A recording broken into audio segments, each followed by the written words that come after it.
নমস্কার বন্ধুরা, আমি এআর অ্যান্ড আপনারা দেখছেন জব কেরিয়ার ইউটিউব চ্যানেল। তো আজকের এই ভিডিওটিতে আমি ইসরো অর্থাৎ ইন্ডিয়ান স্পেস রিসার্চ অর্গানাইজেশনের থেকে একটি রিক্রুটমেন্টের ভিডিও আমি আপনাদেরকে জানাবো। তো এই রিক্রুটমেন্টে আপনারা দেখতেই পাচ্ছেন যে বিক্রম সারাভাই স্পেস সেন্টার তরফ থেকে রিক্রুটমেন্টটি বেরিয়েছে। যেই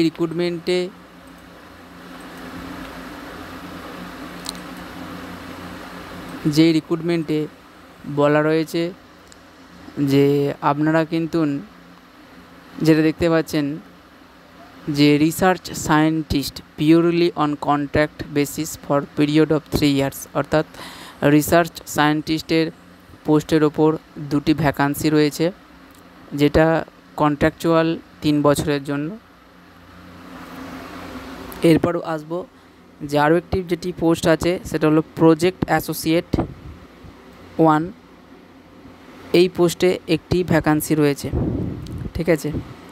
তো রিসার্চ সায়েন্টিস্টের যে ভ্যাকান্সি রয়েছে দুটি, তার বেসিক যে স্যালারি রয়েছে সেটা হচ্ছে 56,100 টাকা, যেটা লেভেল 10 অনুযায়ী। এর ইসেন্সিয়াল কোয়ালিফিকেশান যেটা রয়েছে এমএসসি ডিগ্রি মেটিওরোলজির ওপর অথবা অ্যাটমসফেরিক সায়েন্সের ওপর, তার সাথে 65% মার্কস থাকতে হবে। যদি কেউ সেমিস্টার সিস্টেমে পাস করে থাকে তাহলে অবশ্যই 6.84 থাকতে হবে 10-এর মধ্যে, ঠিক আছে। প্রজেক্ট অ্যাসোসিয়েট পোস্টের যে একটি পোস্ট আছে তার বেসিক স্যালারি আছে 31,000, তার সাথে অন্যান্য যে সমস্ত অ্যালাউয়েন্সেস আছে সেই সমস্ত কিন্তু আলাদা করে যোগ হবে। তো প্রজেক্ট অ্যাসোসিয়েট পোস্টে যেটা ন্যূনতম কোয়ালিফিকেশান রয়েছে এমএসসি ডিগ্রি ইন ফিজিক্স অথবা অ্যাটমসফেরিক সায়েন্স অথবা মিটিওরোলজি সায়েন্সের ওপর, যেটা মিনিমাম 65% মার্কস থাকতে হবে। এবং সিজিপিএ সিস্টেমে যদি হয় কেউ পাস করে থাকে তাহলে তাকে অবশ্যই 6.84 মার্কস থাকতে হবে। আপনার এখানে কিভাবে অ্যাপ্লাই করবে এই দু রকম পোস্টের জন্য, তো আপনারা এখানে দেখতে পাচ্ছেন যে www.vssc.government.in এই ওয়েবসাইটটির ওপর আপনারা কিন্তু আবেদন করতে হবে, ঠিক আছে। আবেদন করার স্টার্ট ডেট হচ্ছে 22/4/2024 থেকে 6/5/2024। তো আজকে তোমার 28, প্রায় 6 দিন হলো বিজ্ঞপ্তিটি বেরিয়েছে। তো তবুও আপনাদের কাছে হাতে এখনও অনেকটাই সময় রয়েছে, ঠিক আছে। মনে রাখবেন কিন্তু ফর্ম ফিল আপের লাস্ট ডেট হচ্ছে 6/5/2024। যেটা আপনাদেরকে বললাম যে রিসার্চ সায়েন্টিস্টটা কন্ট্রাক্ট বেসিসে হবে 3 বছরের জন্য। এর কোনো অ্যানুয়াল যে স্যালারি ইনক্রিমেন্ট হয় সেটা কিন্তু হবে না, অর্থাৎ যেটা স্যালারি রয়েছে এই বিজ্ঞপ্তি অনুসারে সেই স্যালারিটাই কিন্তু আপনাকে দেওয়া হবে, কোনো রকম অ্যানুয়াল ইনক্রিমেন্ট 3 বছরে হবে না। প্রজেক্ট অ্যাসোসিয়েট পোস্টটা কিন্তু 1 বছরের একটি কন্ট্রাক্ট, যেটাকে রিনিউয়েবল পরবর্তী সময় করা যাবে আপ টু 2026 পর্যন্ত, অর্থাৎ এটাও প্রায় বলা যায় যে 3 বছরের। এরপর বলি যে রিসার্চ সায়েন্টিস্টের যে আপার এজ লিমিট আনরিজার্ভ ক্যাটাগরির ক্ষেত্রে 28 বছর, ওবিসির ক্ষেত্রে 28 বছর, এসসি এসটি ক্ষেত্রে 28 বছর এবং ইকোনমিক্যাল উইকার সেকশনের ক্ষেত্রেও 28 বছর। রিসার্চ সায়েন্টিস্টের যে স্যালারি 56,100 টাকা, সেটার অন্যান্য অ্যালাওয়েন্সেস যোগ হয়ে প্রায় আপনার 95,000 টাকা পর্যন্ত মাসিক স্যালারি পাবেন। প্রজেক্ট অ্যাসোসিয়েটের যেটার আপার এজ লিমিট আছে আনরিজার্ভ ক্যাটাগরির ক্ষেত্রে 35 বছর, ওবিসির ক্ষেত্রে 38 বছর, এসসি ক্যান্ডিডেটদের ক্ষেত্রে, এসটি ক্যান্ডিডেটদের ক্ষেত্রে 40 বছর, ইকোনমিক্যাল উইকার সেকশনের ক্ষেত্রে 35 বছর।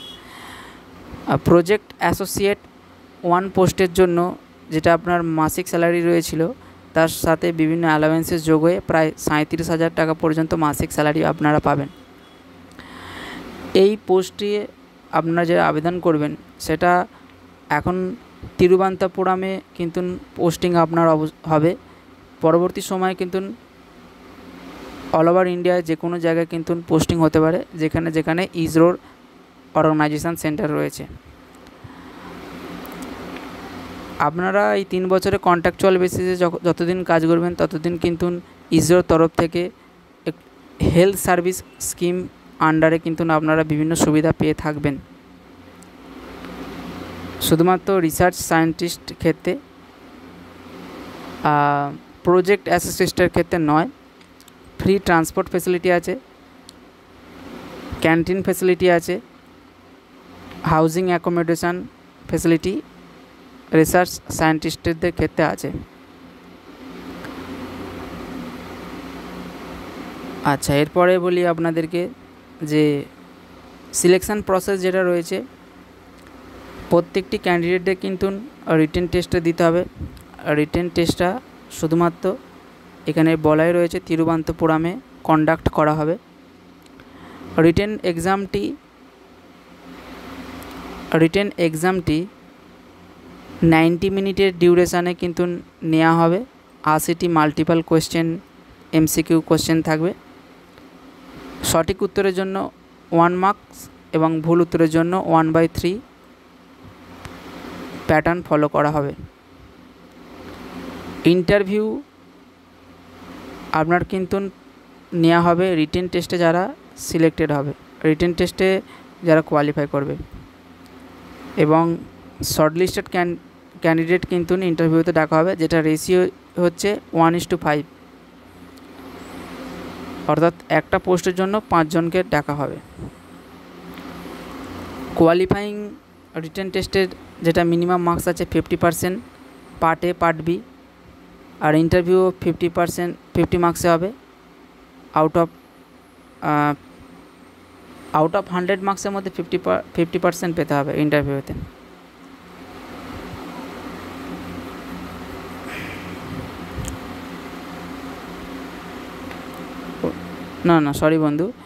সরি বন্ধুরা, এখানে কোয়ালিফাইং ক্রাইটেরিয়া যেটা রয়েছে, রিটেন টেস্টে 50% পেতেই হবে, ইন্টারভিউ 50 মার্কসে হবে আউট অফ 100, অ্যাগ্রিগেট মার্কস হবে 60% পেতে হবে। ঠিক আছে, এরপর বলবো যে সমস্ত ক্যান্ডিডেটরা যদি কোনো ফরেন ইউনিভার্সিটি থেকে কোনো রকম সার্টিফিকেট বা ডিগ্রি কোর্স করে থাকে তারা কিন্তু এই পোস্টের জন্য আবেদন করতে পারে। অ্যাপ্লিকেশানটি যদি কোনো রকম ফটো বা সিগনেচার আপলোড না করা হয়ে থাকে তাহলে কিন্তু অ্যাপ্লিকেশান রিজেক্টেড করা হবে।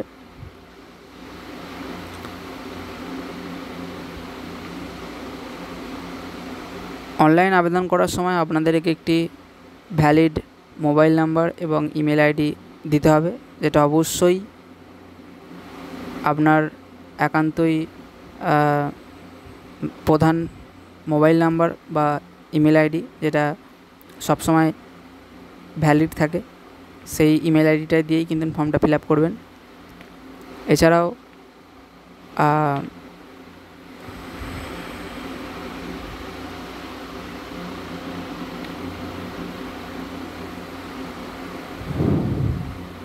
অ্যাপ্লিকেন্টদের অর্থাৎ যারা এই পোস্টের জন্য আবেদন করবেন তাদের কোনো রকম ডকুমেন্ট কিন্তু বাই পোস্টে কোনো কিছু পাঠাতে হবে না। ঠিক আছে, অনলাইনে আপলোড করলেই হবে। তো এই গেল আজকে আমাদের ইসরোর তরফ থেকে যে রিক্রুটমেন্টের নোটিশ বেরিয়েছে সেইটার সম্পূর্ণ বিবরণ কিন্তু আমি আপনাদেরকে বললাম। ভিডিওটিতে থেকে যদি কোনো ইনফরমেশান পেয়ে থাকেন বা ভিডিওটি দেখে ভালো লেগে থাকে তাহলে অবশ্যই জব কেরিয়ার ইউটিউব চ্যানেলটিকে আপনারা সাবস্ক্রাইব করে রাখুন। অনেকেই আমার এই চ্যানেলটি ভিডিও দেখে কিন্তু এখনও পর্যন্ত সাবস্ক্রাইব করেনি, তাদেরকে আমি একটু রিকোয়েস্ট করব যে জব কেরিয়ার ইউটিউব চ্যানেলটিকে একটু সাবস্ক্রাইব করে রাখুন, কারণ আমিও আপনাদের মতন একজন স্টুডেন্ট। আমিও একটু সময় বার করে আপনাদেরকে এই ধরনের চাকরির বিজ্ঞপ্তি জানানোর জন্যই কিন্তু এই ধরনের ভিডিও আমি আপলোড করি। ফলে একটু হেল্প করতে পারেন আমার এই চ্যানেলটিকে গ্রো করার জন্য। তো আজকের এই ভিডিওটি এই পর্যন্ত। দেখা হচ্ছে পরের ভিডিওটিতে কোনো এক রিক্রুটমেন্টের ভিডিও নিয়েই। ততক্ষণ আপনারা ভালো থাকুন, সুস্থ থাকুন এবং মন দিয়ে আপনাদের পড়াশোনা এগিয়ে নিয়ে যান। ভিডিওটি দেখার জন্য ধন্যবাদ বন্ধুরা।